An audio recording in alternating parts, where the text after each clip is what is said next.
Hi guys, thank you so much for joining इन।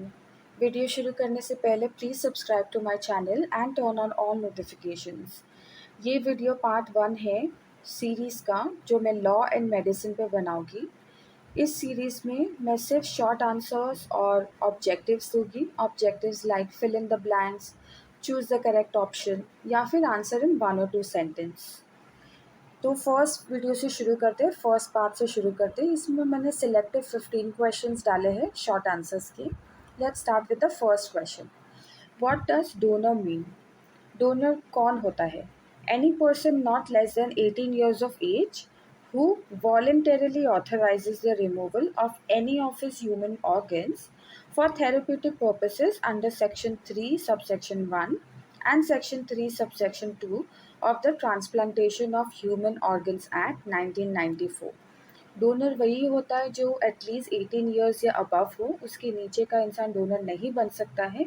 उसे खुद से वॉलंटरली ऑथराइज करना चाहिए ताकि उसका कोई ऑर्गन रिमूव किया जाए। For what purposes? Therapeutic purposes. ये डेफिनेशन जो एक्ट में है, वो एक्ट का नाम है the transplantation of human organs act 1994। Second question पे जाते हैं। Who is a physician? Physician is a doctor with a qualification of MBBS या फिर और MBBS with post graduate degree और diploma with equivalent qualification in any medical discipline. ये qualification वाले बंदे को, ये क्वालिफिकेशन वाले इंसान को फिजिशियन कहते हैं। Question number 3। When is hospital authority have charge of a dead body? Hospital authority को कब चार्ज मिलता है किसी डेड बॉडी का? If the dead body lying in hospital is not claimed by any near relative of the deceased person within 48 hours from the time of death of the concern person, then the hospital authority can have a charge of dead body. मतलब within 48 hours अगर उस dead body को कोई claim नहीं करता है hospital से, वो कोई नज़दीकी रिश्तेदार हो सकता है डिसीज पर्सन का, लेकिन अगर कोई नहीं क्लेम करता है तो वो डेड बॉडी हॉस्पिटल अथॉरिटी के चार्ज में आ जाती है। Question number 4। What does euthanasia means? Euthanasia का मतलब क्या है? यूजुअली इसको मर्सी किलिंग बोलते हैं। Euthanasia means painless killing of patients suffering from some incurable disease और फिजिकल सफरिंग और एन इरिवर्सिबल कोमा। यूथनेशिया का मतलब ये है कि किसी को पेनलेसली मरने देना। अगर कोई पेशेंट ऐसी कोई डिज़ीज़ से सफ़र कर रहा है जिसका कोई इलाज नहीं है, उस डिज़ीज़ की वजह से उसकी लाइफ क्वालिटी बिल्कुल नहीं है, वो पेन के बिना जी नहीं पा रहा है, there is no quality of life, वैसे बंदे को मर्सी किलिंग दे सकते हैं, उसे यूथनेशिया कहते हैं। Question number 5। Whose consent is required in case of operation of sterility? In case of operation of sterility, consent of both husband and wife is required. State the landmark judgment in which it was stated that medical practitioners were not immune to claim damages. यहाँ पे मैं case law लिखना भूल गई हूँ, तो मैं एक टेक्स्ट हाईलाइट कर दूँगी केस लॉ का। वेरी पॉपुलर केस लॉ, बहुत फेमस केस लॉ है, usually study in law and medicine. उसका नाम है Indian Medical Association versus VP Shanta case. ये बहुत इंपॉर्टेंट केस लॉ है, इसके बारे में ज़रूर पढ़िए। इस केस में supreme court held that medical practitioners are not immune from a claim of damages made by the patient और near relative on the ground of negligence. अगर पेशेंट या उसका कोई नज़दीकी रिश्तेदार अगर मेडिकल प्रैक्टिशनर पे केस करता है फॉर डैमेजेस, ये बोल के कि उसने वो नेग्लिजेंट था, वो मेडिकल प्रैक्टिशनर नेग्लिजेंट था, तो ये ऐसे मेडिकल प्रैक्टिशनर्स इम्यून नहीं होते हैं ये क्लेम के डैमेजेस से। Question number 7.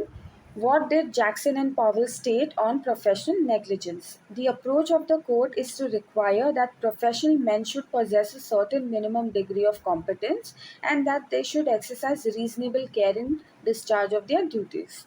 अभी प्रोफेशनल नेग्लिजेंस के ऊपर जैक्सन एंड पॉवेल ने क्या अपना व्यू दिया था? तो उन्होंने बोला था कि प्रोफेशनल मैन जो होते हैं उनके पास एटलीस्ट कोई मिनिमम डिग्री होनी चाहिए उस प्रोफेशन की, प्लस उस प्रोफेशन की डिग्री के अलावा वो रीजनेबल केयर यूज़ करना चाहिए, किसी को भी रीजनेबल केयर एक्सरसाइज करना चाहिए while they are giving their duties और discharging their duties. Question number 8, state the definition of health as given by WHO. A state of a state of complete physical, mental, and social well-being, and not merely the absence of disease of infirmity. अब जो definition है health का given by WHO, उसके हिसाब से सिर्फ disease नहीं हो आपको तो आप हेल्दी हो या आपकी हेल्थ अच्छी है, ऐसा नहीं है। फिजिकल, मेंटल और सोशल वेलबींग एक बेटर स्टेट में होना चाहिए, कंप्लीट स्टेट में होना चाहिए। अगर कंप्लीट स्टेट है physical, mental and social wellbeing का, उसे हेल्थ केयर कहा जाता है, नॉट जस्ट कि एब्सेंस ऑफ डिजीज हो। Question number 9, state the case in which the inform consent first appeared. तो ये first appeared in the case of, case का नाम है सैल्गो versus Leyland Stanford Junior University, board of trustees 1957, ये case law का नाम है। Let's go to the next question, that is question number 10, define professional negligence. अब इसका डेफिनेशन क्या है या इसका मतलब क्या है प्रोफेशनल नेग्लिजेंस का?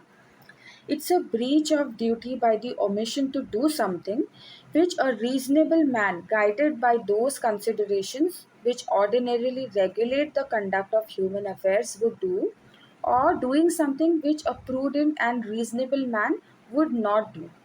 ऐसा कुछ करना जो एक मतलब कंसिडरेशन लेके एक इंसान रीजनेबल मैन नहीं करेगा, या ऐसा कुछ करना जो रेगुलेट होता है, ऐसे to breach, to omit something, omission to do something which a reasonable man would do. या तो कुछ चीज़ ओमिट करना या तो कुछ ऐसा करना जो रीजनेबल मैन नहीं करेगा।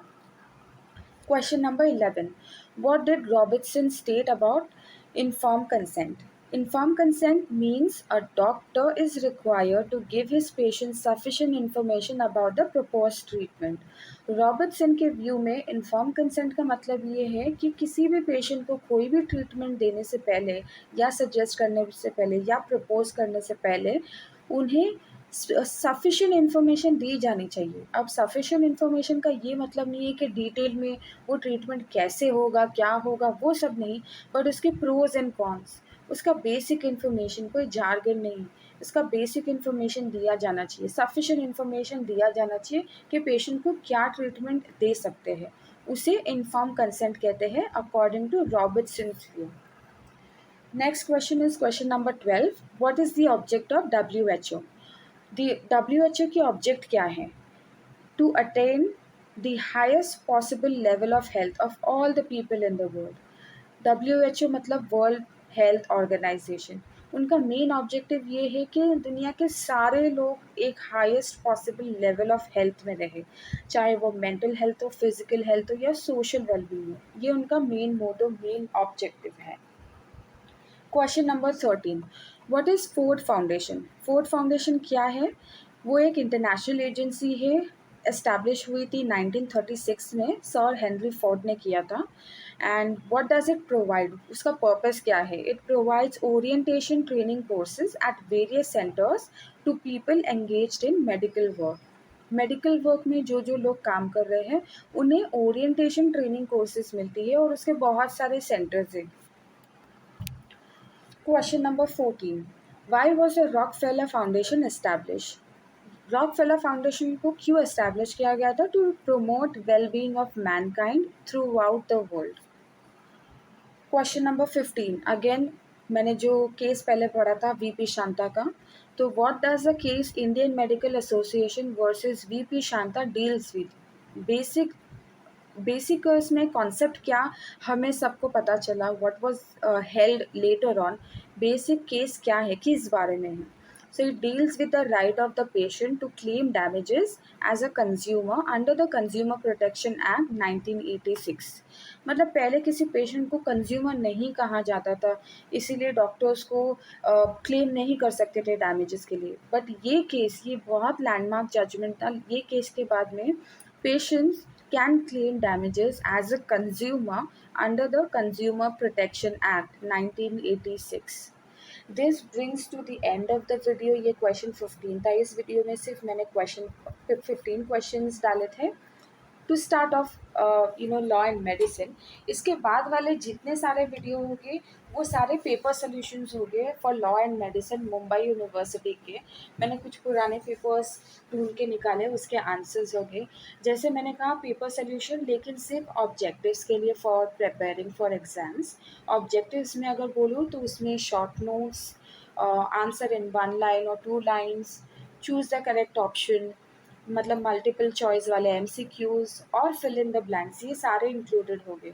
तो पेपर सोल्यूशंस हो गए। मैं हर एक वीडियो में उस किस साल का पेपर सोल्यूशन है वो ज़रूर डालूंगी, तो उस हिसाब से आप प्रिपेयर कर सकते हो, and that will definitely help to prepare for the exams and the subject as well. So I'll see you guys next time. Before signing off, I just want to thank you all for watching my videos. And as I always say, if you like my video, please give a thumbs up. And if you need to give me any feedback, please comment section open it. Give me a feedback or anything what you want to say regarding the video, and whether you liked it or not, in the comment section. Please follow me and please wait for my next video. Thank you guys so much for your times. Bye for now. Take care.